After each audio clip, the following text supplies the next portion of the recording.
Good afternoon and welcome. It's great to have people show up on time. It's always fun, but as I was telling Dr. Gorman earlier, I said, let's start because I want to respect the people who are here on time, because usually you're the ones who are going to make a difference. You're the ones who are going to have a huge impact on the world. How many of you received this poster when you checked in? Did most of you get it? If you did not, please make sure to grab one on that table on your way out. And this is what I'm going to ask you to do. Take it home, post it where you're going to read it daily. My first mentor in chiropractic had written principles. And he said, I guarantee you that if you read these principles and they become part of who you are, that you will have a huge impact on the world. I trusted him. He was my mentor. I took the poster home. I put it in the frame. And if you came to my home now, you would still see it. It still sits in my study. And I have read those principles and practiced those principles since 1977. That's a long time. It's before some of you were even born. And so a few weeks ago, I sat at my desk at Life University and I was thinking about these principles. I said, I guess we've got to make some of these principles that we own as part of our life vision. When you checked in, some of you, and I borrowed that young lady's, I forgot to bring it up. Can you hold what you have, the life board? Can you hold that? Just hold it up. Okay? So you all got one of these, I would think, when you checked in. Why did we give you that as a gift? We gave you that because we're hopeful that you're going to take it home, that you're going to open it, that you're going to read the book, that you're going to take the board, and you're going to create your life vision. Because I know that this weekend, that you will get a thought process. There will be a spark that's going to happen at some point, and you're going to go, that's it. That's it for me. Because when we talk about life vision, it's not about you. I mean, we want you as part of this family, obviously, but we all recognize that you're going to have your own life vision that's going to fit within this life vision. And that's why we've offered you those life vision boards, to go home and do something with it. Some of you will go home and open it and read the book and create a life vision board. Some of you will not. We know that. And I can guarantee you that the ones that do will make huge changes. You know, the line at all our meetings, when we have conversations, and Dr. Gorman alluded to it, we will not rest until every man, woman, and child has had access to chiropractic care or a chiropractic education. What if all of us in this room chose that motto for our life? That we would not rest. We've got a lot of work to do, don't we? And you can look at your practice and say, you know, you want to build a practice, you want to impact your community, but there's so much competition out there. It doesn't matter who you listen to. What percent of the population are we impacting on a regular basis in America today? Not enough. That's a great answer, because I can guarantee you it's less than 10. I was in Dr. Matt McCoy's class the other day, and he told me he has the source. I can't remember what the source was, but I think it was 4.3% of people in America get regular chiropractic care. Is there really competition?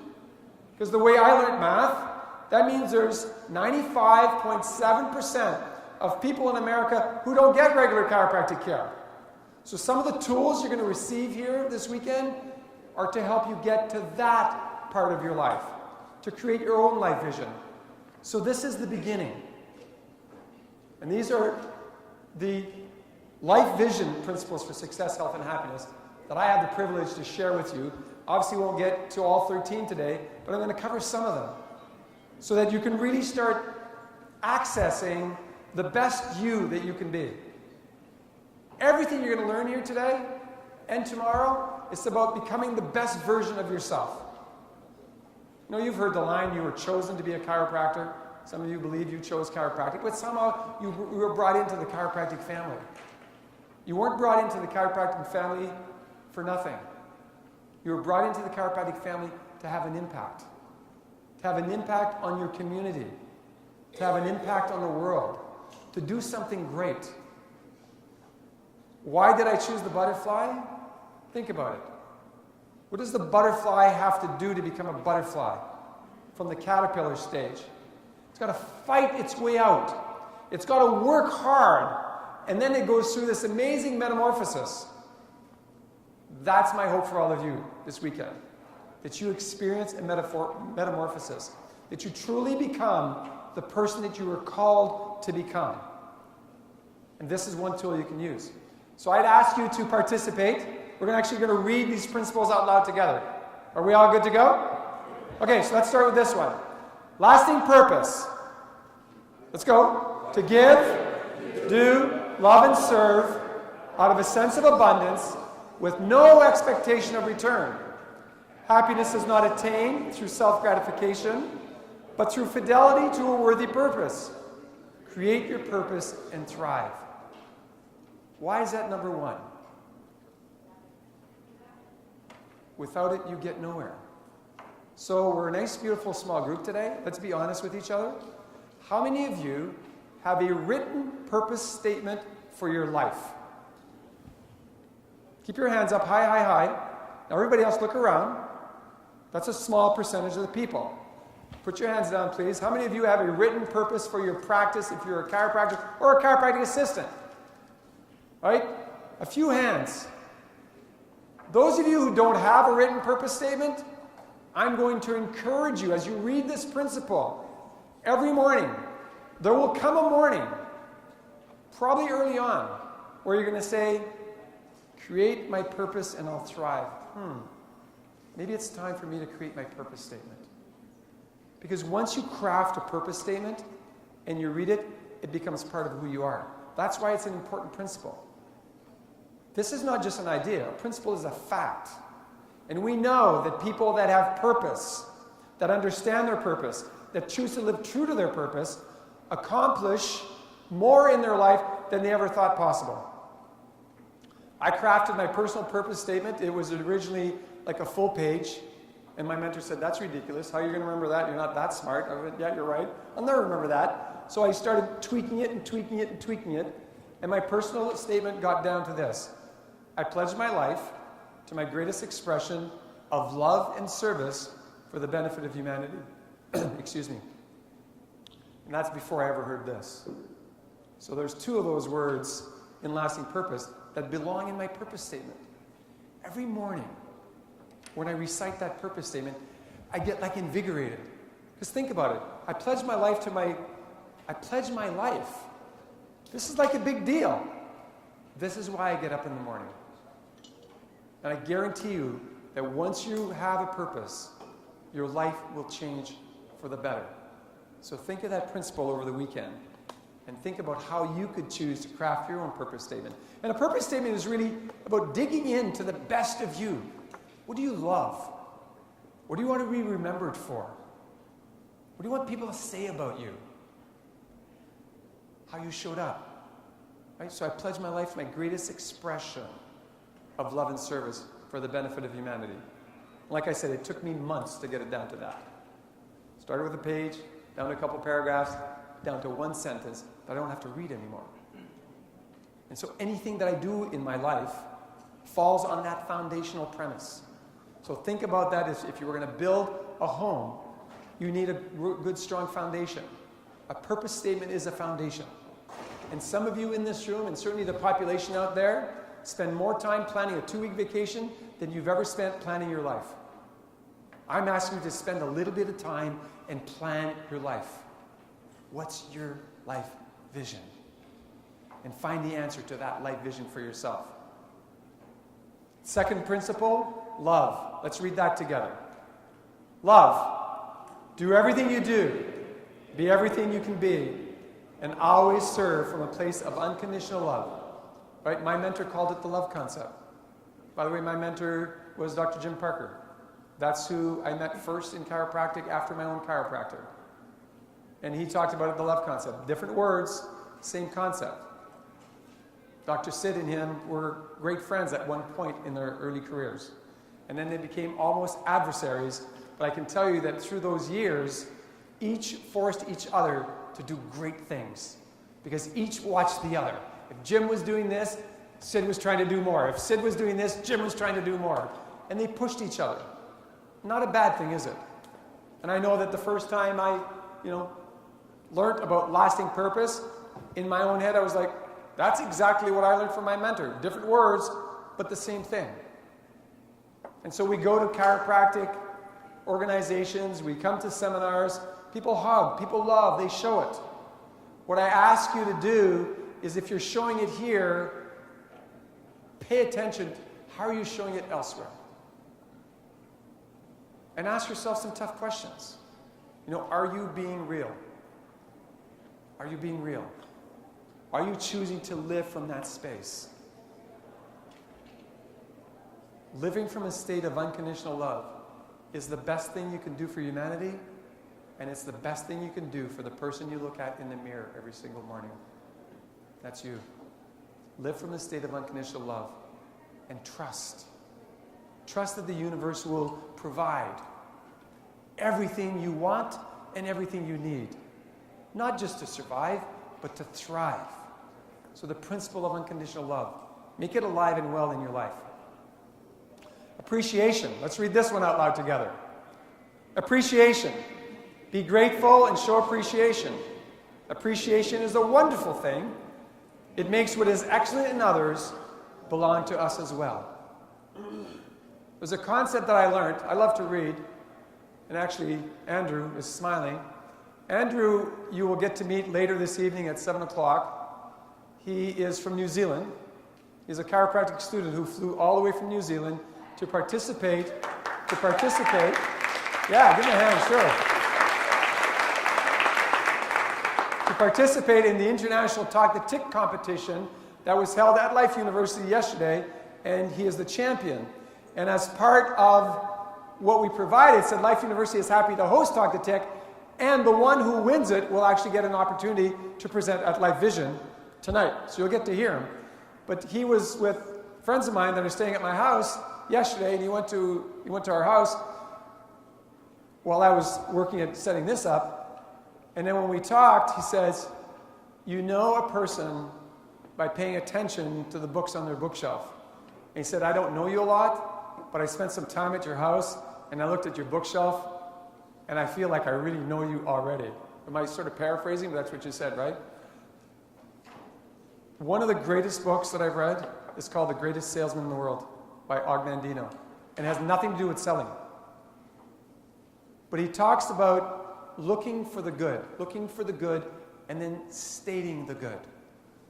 So one of the first thoughts that I have every single day, look around me, become aware, look for the good. And when you see it, say it. Share the appreciation with the individual. Whether it's something that they did, whether they're smiling. For example, today walking through this hotel, having been here for a day or so already, getting things together, I stopped and chatted with one lady because I asked her a question. She said, no problem, sir, let me handle that for you right now. She got on her radio and she called someone. And I said to her, that's what I love about working with everybody at this hotel. This is not your job, but you just went out of your way to make my life easier. I want you to know how much I appreciate you for doing that. She almost melted on the spot. She turned all red. She smiled. She was like, oh, thank you, sir. It's my privilege to serve. I was like, man, she should be a chiropractor, right? So I showed her appreciation. She showed appreciation back. When someone shows you appreciation, please don't say it was nothing. Don't worry about it. Show appreciation back. I thank you for being here. It's a privilege to have the opportunity to share with you. And if you said, oh, Gilles, don't worry, it was nothing, it sort of depletes the value of the compliment or of the gratitude that I'd be showing, doesn't it? But so many of us, it's sort of like the North American tradition, oh, don't worry, it was nothing. Instead of saying, you're welcome. It was my pleasure. Try just that and experience the different feeling that you're going to get. And when you thank someone and they say, don't worry about it, it was nothing, they just devalued.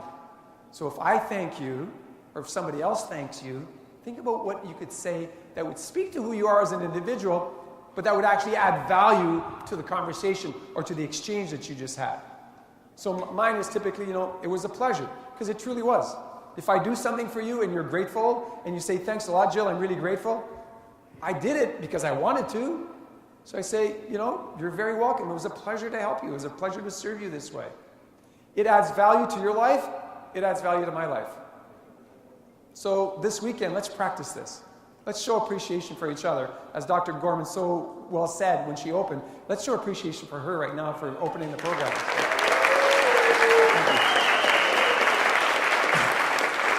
And by the way, in showing appreciation, I'd like you all to stand. Everybody look towards Dr. Gorman, and we're going to sing her happy birthday. So let's go together. Happy birthday to you. Happy birthday to you. Happy birthday, dear Sharon. Happy birthday to you.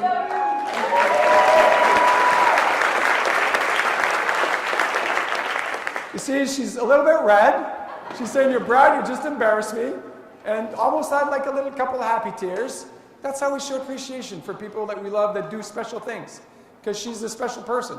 She helps people every freaking day. This lady goes out of her way, takes care of other people before she takes care of herself. So take time to give her some loving while she's here. Let's show appreciation. Great principle to share, isn't it? Next one, let's read this one, and this will, well, we'll try and do two more. Let's read it together. Competence. If you think you can do it, that's confidence. If you do it, that's competence. Choose to develop competence. If there's any area in your life where you feel you're not quite as competent as you would like to be, make a plan to become more competent. One of the greatest ways to develop your competence is to ask somebody for help. What a concept. Asking for help, my friends, is a strength. Some of you would think that asking for help is a weakness. It shows signs that you don't know. But you can't possibly know everything. Sharon doesn't know everything. I don't know everything. I ask people for help all the time. And at first, I thought asking for help was a weakness. And I discovered the more I was willing to ask for help, the more people were willing to help me. The more I received help, the more people were asking me for help. The person who I asked for help was then asking me to help him back. And we create this family dynamics where you don't have to be insular in your practice anymore. You don't have to live in that little island all by yourself. Why do we want to build this big family? So that you don't have to live by yourself. There's too many of you that live in this little tiny on this little tiny island, and you think you're alone. And you feel alone. Do you grow when you feel alone? Absolutely not. We grow when we hold hands. We grow when we have a common path. When we walk on parallel paths. And we support each other. I had a conversation with Dr. Mark Hudson, who was on the board at Life, who flew in from Spain, and who hosts a program in Europe. He says, "Gilles, I wonder if you might be able to help me with XYZ. XYZ for my fellow Canadians." And I said, "Absolutely." I said, "Mark, we're on parallel paths. Yeah, you're in Europe, we're here. But we think the same way. We want vitalistic chiropractic to be alive everywhere in the world. I want to help you. So let's arrange a Skype or a phone conversation and let's get some work done together. Become more competent together." And the last one I'll share with you, which is really my favorite. Wow.